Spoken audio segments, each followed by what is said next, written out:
देखिए जो 10th class के जो क्वेश्चन है आपको चैप्टर 1 का 1.2, क्योंकि 1.1 का all to all question send कर चुके हैं। 1.1 जो 1.2 है उसको देख लेते हैं। देखिए पहला का क्वेश्चन कर रहा है निम्नलिखित संख्याओं को अभाज्य गुणनखंड के रूप में व्यक्त कीजिए।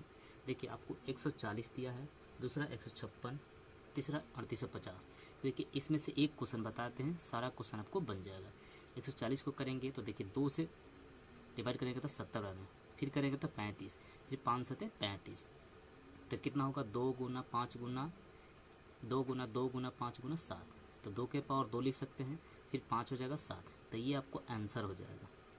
2 के पावर 2 इंटू 5 इंटू 7 जो है आपको आंसर हो जाएगा। इस तरह से आपको दूसरा जो क्वेश्चन है, दूसरा क्वेश्चन कर रहा है पूर्णांकों के निम्नलिखित युग्म के HCF और LCM। आपको दूसरा क्वेश्चन में HCF और LCM पूछ रहा है और आपको जांच भी करने के लिए पूछ रहा है। ठीक, तो देखिए 26 और 91 है। देखिए 26 और 91 का, तो देखिए 26 को कटाएंगे 2 से 13, फिर 13 से 1, 91 कटाएंगे 13 से 91, फिर 13 से कटाएंगे 1, तो 26 के 2 गुना 13 गुना 1, 91 के 7 गुना 13 गुना 1 हो जाएगा। अब देखिए HCF कैसे निकलता है, जो दोनों में शामिल होता है उसको HCF लेते हैं। तो 13 है और 1 है, तो 1 में 13 से गुना करेंगे 13 ही होगा, इसलिए HCF आपका हो जाएगा 13 हो जाएगा। अब LCM कैसे निकलेगा, तो देखिए 2 बचा है, फिर 7 बचा है, उसके बाद 13 जो है इसमें से 1 लेंगे, तो 2 7 में 2 से गुना करेंगे 14, और 14 में 13 से गुना करेंगे 182। तो आपको LCM जो होता है जो बच जाता है और उसके बाद जो HCF आता है उसमें और इसमें गुना कर देने पर आपको LCM निकल जाएगा। सेम इसी तरह से आप प्रोसेस का करेंगे, दूसरा तीसरा बना सकते हैं। अब देखिए तीसरा जो क्वेश्चन है आपको क्या कर रहा है। देखिए तीसरा क्वेश्चन कर रहा है कि अभाज्य गुणनखंड विधि द्वारा निम्नलिखित को HCF और LCM। तीसरा भी आपको अभाज्य गुणनखंड विधि से HCF और LCM ही पूछ रहा है। देखिए इसमें 3 दिया है, 12, 15, 21। जिस तरह से हम 2 वाला बनाए थे सेम इस तरह से इसको भी बनाएंगे। इसमें 3 दे दिया है, देखिए 2 छके 12, 2 तीन 6, 3 एकम 3, 3 5 15, 5 एकम 5, 3 7 21, 7 एकम 7। देखिए 2 गुना 3 गुना 2 गुना 2 गुना 3 गुना 1, 3 गुना 5 गुना 1, 3 गुना 7 गुना 1। पहला का है, दूसरा का, तीसरा का। इस दोनों में तीनों में से देखेंगे जो किसमें कॉमन है सभी चीज़। तो देखिए इसमें भी 3 है, इसमें भी 3 है, इसमें भी 3 है, तो आपको HCF का हो जाएगा 3, क्योंकि 1 1 में गुना करेंगे तो 1 ही होगा, इसलिए इसका कहा हो जाएगा आपको HCF 3। अब जो बच रहा है वो LCM हो जाएगा। देखिए 2 बच रहा है, 2 बच रहा है, 2 2, फिर 5 बच रहा है, फिर 3 5, उसके बाद 3 और उसके बाद 7। तो इसको गुना करेंगे क्योंकि हम 3 एक लेंगे ही, तो इसको गुना करेंगे 5 पंचों का 20, 20 3 60 और 7 42, तो आपको 420 हो जाएगा। तीसरा का आंसर 420 आपको LCM हो जाएगा।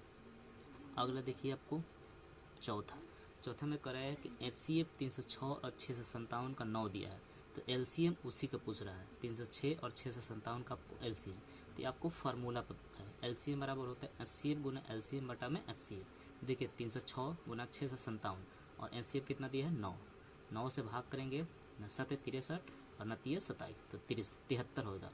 306 में और 73 से गुना करेंगे तो 22,338 आंसर आ जाएगा। अगर इस टाइप का क्वेश्चन दिया हो आपको सूत्र पे ही इसी पे बैठा देना है, HCF गुना LCM और HCF से भाग कर देना है। पांचवा क्वेश्चन कर रहे हैं, पांचवा क्वेश्चन आपसे कह रहा है कि जांच कीजिए कि क्या किसी प्रकृत संख्या n के लिए संख्या 6 के पावर n अंक 0 पर समाप्त हो सकती है। तो देखिए नहीं, क्योंकि जो संख्या 0 पर समाप्त हो सकती है तो वह 10 मैंने 10 से कटेगी, 2 और 5 से विभाजित होगी। जो 10 होगा 2 और 5 से विभाजित होगी।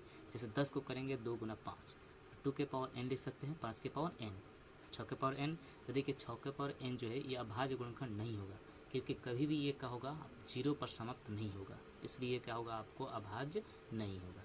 ठीक है, अगला देखिए आपको 6 नंबर। देखिए 6 नंबर जो आपका क्वेश्चन का है दिए है आपको 7 इंटू 11, फिर 13 है, फिर प्लस में 13 है। तो देखिए इस तीनों में क्या कॉमन है, तो देखिए 13 कॉमन लेंगे, तो 13 गुना 7 गुना 11 प्लस 1, क्योंकि 13 में 2 बार है तो 13 से 13 कटेगा एक बार में।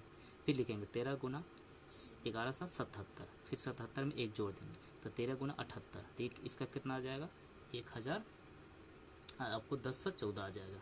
ठीक, उसी तरह से 7 6 5 4 3 2 गुना 1 प्लस 5 है, तो देखिए इसमें 5 2 पर है, तब 5 का मान लेंगे, तो 5 गुना 7 गुना 6 गुना 4 गुना 3 गुना 2 गुना 1 और प्लस में 1 हो जाएगा। इस तरह से देंगे 5 गुना, इस सबको गुना करेंगे तो हो जाएगा 100, कितना हो जाएगा 10 है, उसके बाद 0 8 है, फिर प्लस में 1 बचेगा। इस दोनों को जोड़ेंगे तो ये 5 जेम करते हूँ और इसको जोड़ेंगे तो 10 0 9 हो जाएगा। इस दोनों को गुना करने में 50 और 45। तो देखिए ये जो संख्या है आपको कैसे कटेगा, 1 से भी कटेगा, 6 से भी कटेगा और 13 से भी विभाज्य होगा। जो 10 14 है इसको करेंगे, जो आपको 50 45 है तो 1 से भी होगा, चाहे इसको भी करेंगे 1 से भी होगा, 5 से भी होगा और 1009 से भी होगा। ठीक, ये विभाज्य होगा, यही आपको पूछ रहा था।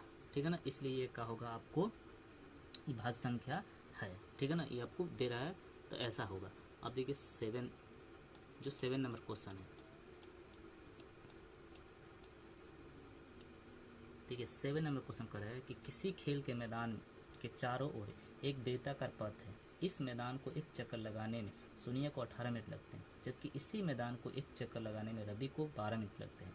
मान लीजिए कि दोनों एक ही स्थान से और एक ही समय में चलना प्रारंभ करते हैं, तो एक ही दिशा में चलते हैं, तो कितने समय बाद वह पुनः प्रारंभिक स्थान पर मिलेंगे।